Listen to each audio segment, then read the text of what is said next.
Bom dia, pessoal. Pessoal, hoje vamos falar sobre esse tema de escassez de petróleo, a excessiva alta no preço dos combustíveis, tá? Pessoal, como sempre, o foco do vídeo é a gente tentar passar um discernimento para vocês, tá?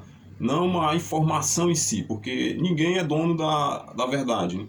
Aqui eu tento passar para vocês a minha leitura, o meu entendimento, o meu discernimento, de acordo com o cenário que está posto aí, tá, pessoal? Que o discernimento, ele é um dos dons que a Bíblia fala, um dos principais dons que uma pessoa pode ter. É o dom de você discernir.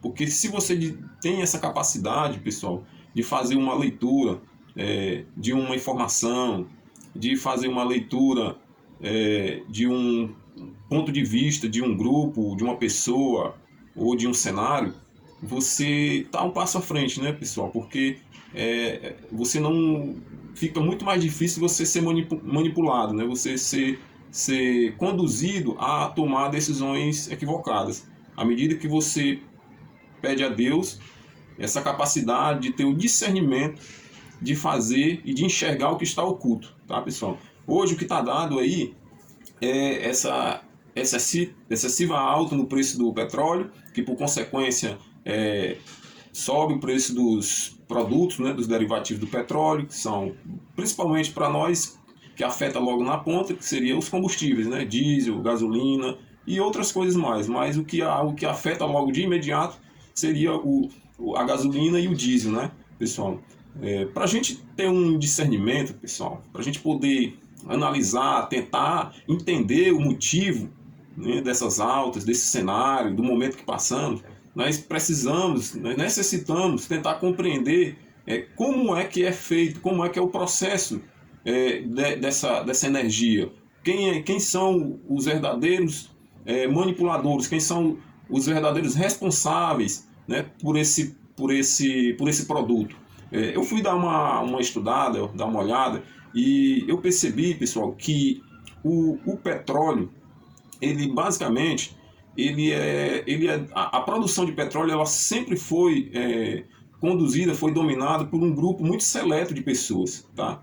Esse grupo, ele deteve o monopólio da produção de petróleo no mundo, né? Eu entendi que eles perceberam que nessa época que foi descoberto o petróleo, eles entenderam que quem tivesse o controle dessa produção teria praticamente o controle do que estaria por vir, que seria o desenvolvimento que a gente enxerga hoje, né? Então, basicamente, quem tivesse o controle da produção dessa energia teria o controle das nações, e foi exatamente isso que aconteceu, tá? Esse grupo, ele se formou, e esse grupo ele não é exclusivo de uma nação, ele é um grupo seleto, tá?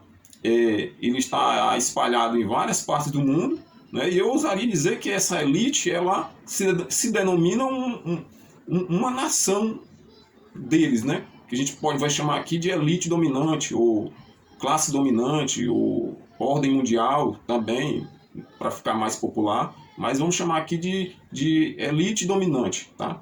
Então, basicamente, eles, pela força e o poder financeiro, eles tiveram a capacidade de financiar, né, a exploração do petróleo. As nações foram descobertas há muito tempo atrás, os maiores produtores, né, possíveis produtores, que seriam principalmente o Oriente Médio, e o maior deles seria a Arábia Saudita.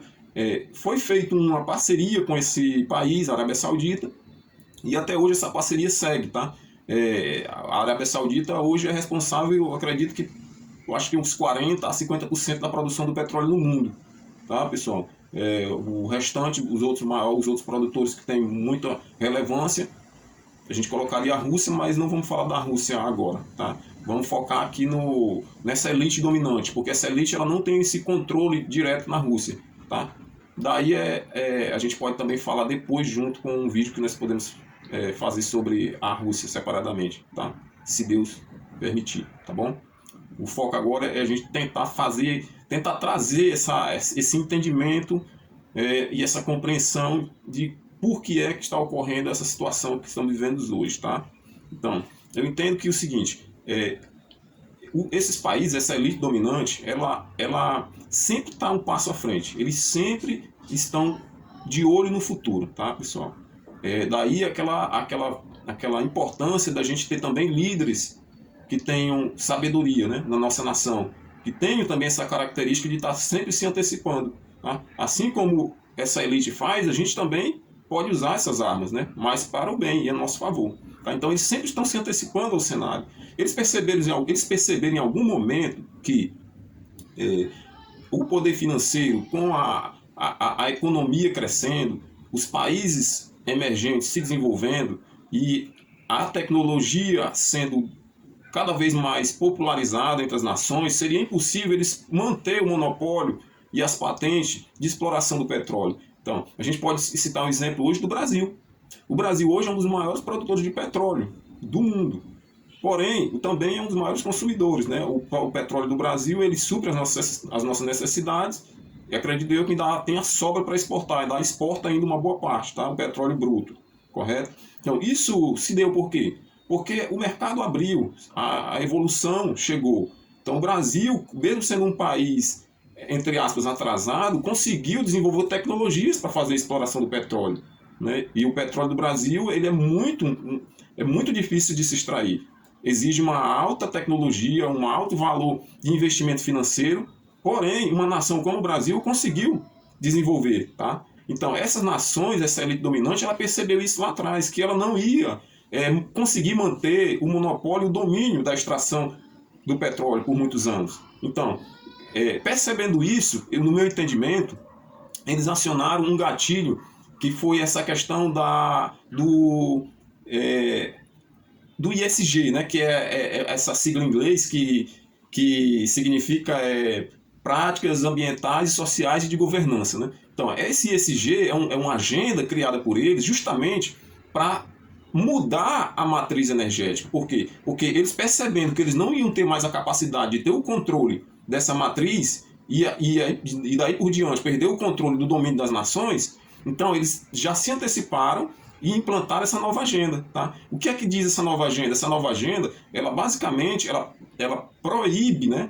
É basicamente isso, ela proíbe, ela está limitando a exploração de combustíveis, né, fósseis, tá? Que são os produtos derivados do petróleo, gás, mineração também. Né? É uma agenda que vem com foco no ambiental. Tá? Esse é o argumento deles, né? Mas, no meu entendimento, a verdade está por trás disso, né? Que seria, na verdade, eles limitarem que as outras nações elas possam continuar investindo na produção de petróleo, porque eles já se anteciparam e eles já estão mudando a matriz energética. Então, hoje a agenda é a energia limpa, né?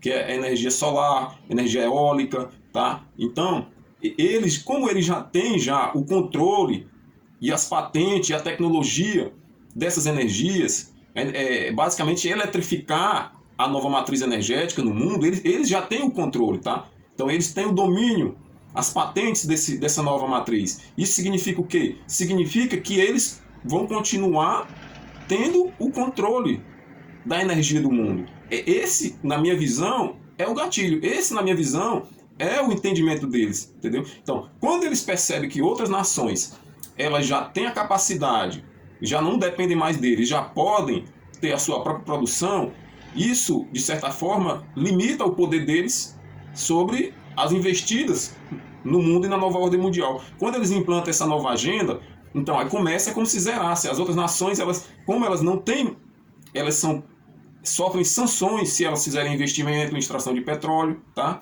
Então, aí elas são obrigadas a diminuir a sua produção e a optar pela essa agenda de energia limpa, entendeu? Que quem é que tem o controle dessa energia? Justamente essa elite, tá? E essa elite são os grandes grupos, né? Que dominam o mundo, os donos de grandes empresas, de grandes montadoras de automóveis, tá? Que também já está mudando toda a matriz de fabricação de automóveis a combustão para a eletrificação. Vocês estão entendendo? Então, agora os carros eles vêm a bateria. Quem é que tem a patente? Quem é que tem a produção dessa bateria? São eles, tá? Aí um país como o Brasil, por exemplo, vocês imaginam uma Petrobras que produz petróleo e, de repente, é obrigado, por lei, não existir mais carro a combustão. Então, todos os carros que entram no Brasil são a bateria. Vocês raciocinem aí o que é que pode acontecer, né? Então, o Brasil agora, ele tem uma empresa que produz petróleo, mas ele é obrigado a comprar uma tecnologia a qual ele não domina. Entende? Isso aí acontece que o país ele acaba perdendo e ele continua sendo um país sempre sobre a condição de dominado, sempre a condição de subdesenvolvido. E ele nunca consegue alçar um patamar de uma nação desenvolvida, vocês estão entendendo? Agora, eu vou tentar amarrar a questão do ponto do tema central do vídeo, que é a questão do preço dos combustíveis agora no momento, tá, pessoal? A consequência do preço dos combustíveis agora no momento é justamente essa falta de investimento das nações produtoras de petróleo. Certo? Isso já foi orquestrado, já foi articulado lá atrás. Então já tem na faixa de 10 a 5 anos que essa agenda já foi implantada e as grandes produtoras de petróleo elas já não estão mais fazendo investimento na produção, entende? Eles os investimentos que estão sendo feitos não são mais nem suficientes nem para manter as estruturas que já são existentes. Vocês estão entendendo? Um exemplo disso é a nossa própria Petrobras. Nossa própria Petrobras, hoje, ela focou só na extração de petróleo. Tá? E ela não está fazendo tanto investimento. Esse investimento ela não está fazendo por quê? Justamente porque tem uma agenda que está sendo imposta a ela. Se ela também faz muito investimento, ela sofre sanções. Tá? Porque o mundo todo está fazendo um apelo que devemos abandonar a extração de petróleo. Né? Aí não vou entrar no tema se realmente prejudica ou não. Mas o cerne da questão é essa, que a falta de investimento, né, na cadeia de produção do petróleo, isso fez com que os preços do combustível, os preços do petróleo no mundo, ele apontassem para cima. Entende, pessoal? Porque cada vez que o mundo dá um cenário que há uma escassez de oferta, o mercado já se antecipa. Se o mercado prevê que daqui a 5, 10 anos vai ter uma escassez na oferta, então os produtores, né, as grandes empresas, as grandes nações, as estatais, elas já tendem a valorizar aquele estoque que tem, entendeu? Então o preço tende a subir para cima. Então esse é o grande motivo da alta do preço do petróleo nesse momento e do preço dos combustíveis. Essa questão da guerra na Ucrânia foi apenas um catalisador. Ela apenas acelerou o que já estava em curso, entendeu? Então hoje a mídia, né, de interesse, ela tenta passar para a população que o preço do petróleo e o preço dos combustíveis está atrelado justamente à questão da guerra. Né? Mas não é verdade. O preço do petróleo e dos combustíveis em geral, ele está diretamente ligado a essa agenda ESG. Tá? Por quê? Porque os investimentos no petróleo, eles foram a zero. Então, o preço a se pagar por isso não tem como se mensurar ainda.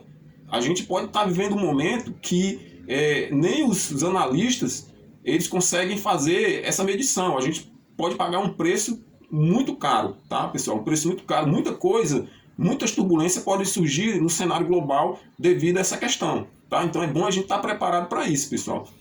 Aqui o vídeo, mais uma vez, não é para deixar ninguém em pânico, não é para trazer informação negativa, mas é para trazermos nós a reflexão, pessoal, de entender o que é que está acontecendo no mundo e a gente não ser ludibriado pelas informações que nos é dada, tá, pessoal? Então, basicamente o entendimento é esse, tá? E digo mais, eu vou ver se eu consigo postar um trecho de um artigo aqui no vídeo para vocês de uma pessoa muito importante aí da ONU. Ele fala sobre a questão da informação, né, que é dada para a população, porque a agenda ESG ela é falada e tenta trazer a opinião pública a favor com essa questão do ambiental, do ecologicamente correto. Então até agora a opinião da população está a favor e o medo deles, o temor deles é que a população mundial caia em si e entenda que o preço a pagar por essa agenda é muito caro. Tá bom? Então eu vou tentar colocar esse trecho aí no vídeo, pessoal, e não quero deixar o vídeo muito longo. Foi muito difícil gravar esse vídeo, porque aqui não tem nenhum livro aqui do meu lado, não tem nenhum estudo, o discernimento. Claro que a gente faz o estuda, né, olha o cenário, mas o entendimento, a gente sempre está pedindo discernimento a Deus para as questões chaves, tá, pessoal? Então realmente foi difícil fazer esse vídeo, peço a compreensão de vocês, mas se liga nos detalhes, se liga no que é importante, não preste atenção nas falhas, né, nas pausas, mas preste atenção na informação realmente, naquilo que importa, pessoal, tá bom? Esse é o recado que eu deixo para vocês hoje, quero agradecer, tá bom? Esse é o 6º vídeo que eu estou gravando. Eu tive até algum pensamento há uns dias atrás, pensando comigo, refletindo aqui em Deus. Senhor, será que vale a pena eu estar fazendo esse trabalho? Será que isso vai ter algum alcance? Porque eu não tenho nenhuma experiência com essa questão de mídias sociais, eu não sei trabalhar com isso. Eu estou apenas seguindo aqui uma missão que eu senti no meu coração de fazer. E Deus tem falado no meu coração, pessoal, que plante a semente. Só plante a semente, que quem dá o crescimento é Deus. Então eu estou crendo nisso, eu estou crendo que em nome do Senhor Jesus, que as pessoas que virem esse vídeo são pessoas realmente que Deus vai colocar para estar aqui interagindo, para estar aqui colaborando aqui com esse trabalho, com essa missão. Enfim, pessoal, eu creio em nome do Senhor Jesus que a visão é essa, tá bom? E enquanto Deus falar no meu coração, eu vou continuar fazendo aqui o trabalho, tá bom? Obrigado, um abraço.